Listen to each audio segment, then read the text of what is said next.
Chelsea Kline is no stranger to struggle, whether as a poor teenage mother or a non-traditional college student. But this time, she appears to have gotten a lucky break. The political newcomer went from challenging a 27-year incumbent and recent Senate president to having a clear shot at the state Senate seat formerly held by Stan Rosenberg, D-Amherst.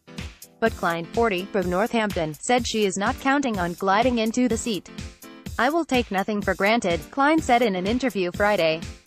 "I'm planning on earning every vote and running a very strong campaign." Rosenberg resigned from the Senate, effective Friday, after the Senate Ethics Committee released a damning report that found Rosenberg allowed his husband Brian Hefner to meddle in his Senate business and did not prevent Hefner from engaging in sexually inappropriate behavior toward people involved with the Senate.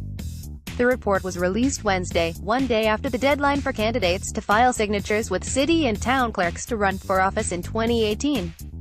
Kline, a Democrat, was the only one who filed to challenge Rosenberg.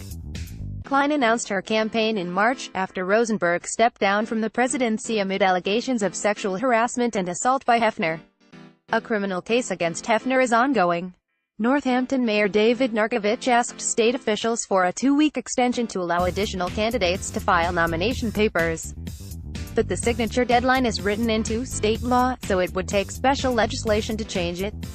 Kline said she does not expect lawmakers to extend the deadline, in which case the only way to challenge her would be to mount a write-in campaign.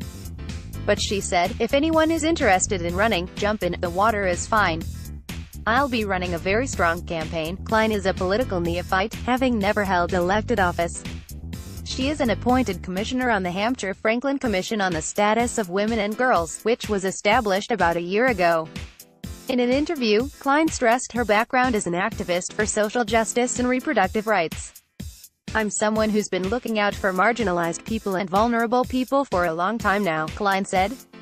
Kline was living outside of Washington when she had a child at 19 years old. At the time, she was working as a nanny, attending community college and relying on food stamps.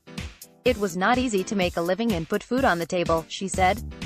Kline moved to Northampton in 2001 to help her mother, who had cancer, get health care at Dana-Farber Cancer Institute.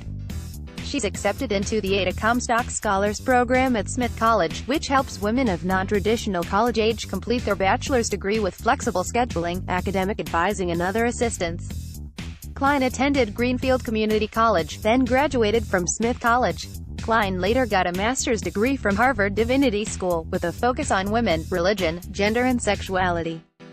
According to her biography, she has been active in numerous organizations that focus on women's health, including Teen Parent Mentorship, the Feminist Majority, La Leche League and others.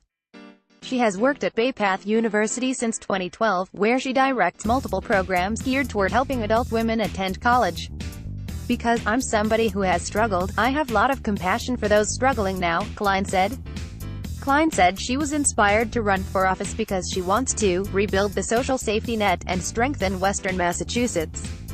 Her platform includes fighting for a $15 minimum wage, advocating for more transportation options in Western Massachusetts, fully funding public schools, pushing for single-payer healthcare and taking a compassionate approach to opioid addiction.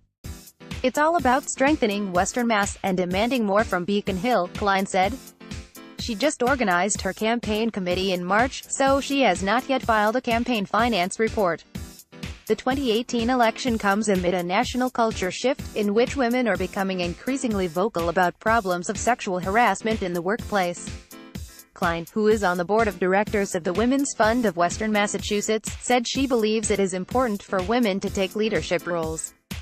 "When a young parent or single parent looks at government, they should be able to see someone there and know that person speaks for them, understands where they're coming from," Kline said. She said the need for female representation is not only about gender, but about understanding from the inside out what your constituents are experiencing and really care about. Kline is married to her husband Greg and has 3 children.